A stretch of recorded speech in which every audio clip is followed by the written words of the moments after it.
बिस्मिल्लाहिर्रहमानिर्रहीम शुरू अल्लाह के नाम से जो बेहद मेहरबान और निहायत रहम करने वाला है। सलाम अलैकुम वरहमतुल्लाह वबरकातुहू। मेरे मोहतरम भाइयों और मेरी अजीज़ बहनों, आज की यह बात आखिर तक ज़रूर सुनिए, क्योंकि आज हम अल्लाह ताला के एक ऐसे मुबारक नाम के बारे में बात करेंगे जिसे पढ़ते हुए बंदा अपने रब से मोहब्बत, रहमत, सुकून और रिश्तों में भलाई की दुआ करता है। अक्सर लोग जिंदगी की परेशानियों में अलग अलग रास्ते तलाश करते हैं, लेकिन सबसे मजबूत सहारा हमेशा अल्लाह ताला ही होता है। या वदूद अल्लाह ताला के मुबारक अस्मा ए हुस्ना में से एक नाम है। इसका जिक्र मोहब्बत, रहमत और करम की याद दिलाता है। जब कोई इंसान पूरे यकीन, सच्चे दिल और इखलास के साथ अपने रब से दुआ करता है तो वह उसी से अपनी मुश्किलों के आसान होने, दिलों में नरमी आने और रिश्तों में भलाई की उम्मीद रखता है। अगर घर में नाराजगी है, रिश्तों में दूरियां हैं, मियाँ बीवी के दरमियान गलतफहमियां हैं, वालिदैन अपनी औलाद के लिए फिक्र में हैं या औलाद अपने वालिदैन के साथ बेहतर ताल्लुक चाहती है, तो सबसे पहले अल्लाह ताला की तरफ रुजू करना चाहिए। उसी से हिदायत, रहमत और दिलों की इस्लाह की दुआ करनी चाहिए। बहुत से रिश्ते छोटी छोटी बातों, गुस्से और गलत फहमियों की वजह से कमज़ोर हो जाते हैं, लेकिन जब इंसान अपने रब के सामने झुकता है, अपनी इस्लाह की कोशिश करता है और खालिस दिल से दुआ करता है, तो अल्लाह ताला बेहतर रास्ते खोल सकता है और हालात में आसानी पैदा कर सकता है। अगर आपके घर में बेचैनी है, दिलों में दूरी है, या आप अपनी ज़िंदगी में सुकून और बरकत की दुआ करना चाहते हैं, तो पूरे यकीन के साथ अल्लाह ताला से दुआ कीजिए और उसके मुबारक नाम या वदूद का जिक्र इखलास के साथ कीजिए। याद रखिए, असली असर सिर्फ अल्लाह ताला के हुक्म से होता है और वही दिलों के हाल सबसे बेहतर जानता है। अब आगे मैं आपको वह तरीका बताऊंगा जिसे बड़े अदब, तवज्जो और इखलास के साथ करना चाहिए। इसलिए वीडियो को आखिर तक ज़रूर देखिए ताकि कोई अहम बात आपसे छूट न जाए। दुनिया में उल्फत भी होती है, प्यार और मोहब्बत भी होती है, लड़ाई झगड़े भी होते हैं और सुलह भी हो जाती है। आज मैं आपको एक रूहानी वजीफा बताने जा रहा हूँ, लेकिन इसकी कुछ शराइत है। ये शराइत कोई मुश्किल नहीं है। पहली शर्त यह है कि आप इस वजीफे को पूरी तवज्जो, यकसुई और खालिस नीयत के साथ बावजूद मुसल्ले पर बैठकर पढ़ें। इसे चलते फिरते या उठते बैठते न पढ़ें, क्योंकि इसके लिए तवज्जो और यकसुई ज़रूरी है। दूसरी शर्त यह है कि जब आप इस वजीफे की शुरुआत करें तो एतिकाफ की नीयत कर लें।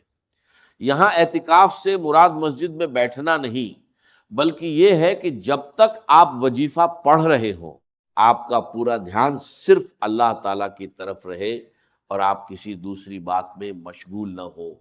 अगर आप अपने किसी रिश्ते में बेहतरी की दुआ करना चाहते हैं या अपनी किसी परेशानी के हल के लिए अल्लाह ताला से रुजू करना चाहते हैं, तो इस वजीफे को उसी तरीके से पढ़ें जैसा आगे बताया जाएगा।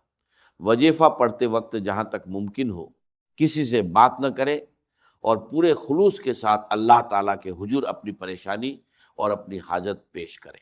अगर मियाँ बीवी के दरमियान नाराज़गी है या घर के हालात ठीक नहीं हैं, तो अल्लाह ताला से सच्चे दिल के साथ दुआ करें। अगर चाहें तो पानी या किसी मीठी चीज़ पर दम करके उसे दुआ के तौर पर इस्तेमाल कर सकते हैं। याद रखिए, असली असर सिर्फ अल्लाह ताला के हुक्म से होता है। अब आइए इस खास वजीफे के तरीके की तरफ बढ़ते हैं, लेकिन उससे पहले अगर आप इस चैनल पर नए हैं तो चैनल को सब्सक्राइब कर लीजिए, वीडियो को लाइक और शेयर भी कर दीजिए, ताकि ऐसी दीनी और इस्लाही मालूमात आप तक लगातार पहुंचती रहें। अब पूरी तवज्जो के साथ आगे का तरीका गौर से सुनिए। दुनिया के किसी भी कोने में आप मौजूद हो, आप पाकिस्तान से हो, सऊदी अरब से हो, Bangladesh, Nepal, Muscat, Oman, Japan या दुनिया के किसी भी हिस्से से आपका ताल्लुक हो, अल्लाह ताला की रहमत हर जगह मौजूद है और उसका जिक्र हर इंसान के लिए। ज़िंदगी में कभी मियाँ बीवी के दरमियान गलत फहमियाँ पैदा हो जाती हैं, कभी वालिदैन और औलाद के रिश्तों में दूरियां आ जाती हैं, कभी घरों में बेचैनी और फिक्र बढ़ जाती है। ایسے موقعوں پر انسان کو سب سے پہلے اپنے رب کی طرف رجوع کرنا چاہیے، کیونکہ دلوں کے حال جاننے والا اور آسانی پیدا کرنے والا صرف اللہ تعالیٰ ہے۔ اگر آپ اپنے گھر میں سکون، رشتوں میں محبت، دلوں میں نرمی اور زندگی میں برکت کی دعا کرنا چاہتے ہیں تو پورے ادب اور خلوص کے ساتھ اللہ تعالیٰ کا ذکر کیجیے۔ بہتر ہے کہ انسان باوجود ہو کسی سکون والی جگہ پر بیٹھے اور سب سے پہلے اللہ کے حبیب صلی اللہ علیہ وسلم پر 3، 7 یا 11 بار درود پاک پڑھے۔ درود پاک ایک ایسی مبارک عبادت ہے جو بندے کے دل کو نور اور سکون عطا کرتی ہے۔ اس کے بعد اپنی جائز حاجت اور نیک مقصد کے لیے اللہ تعالیٰ سے دعا کیجیے۔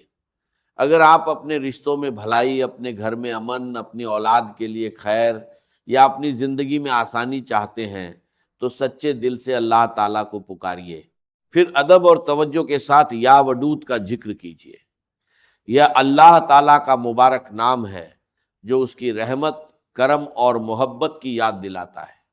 جب بندہ اپنے رب کو خلوص اور یقین کے ساتھ پکارتا ہے تو وہ اسی سے بھلائی، ہدایت اور آسانی کی امید رکھتا ہے۔ یاد رکھیے، اصلی اثر صرف اللہ تعالیٰ کے حکم سے ہوتا ہے۔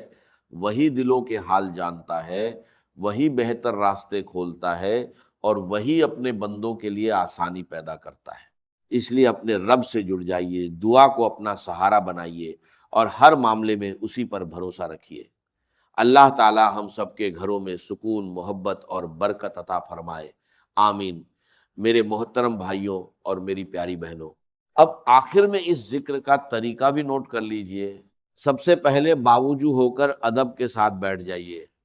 آغاز میں 3 یا 11 مرتبہ درود پاک پڑھ لیجئے۔ اس کے بعد اخلاص اور یقین کے ساتھ یا ودود کا ذکر کیجئے۔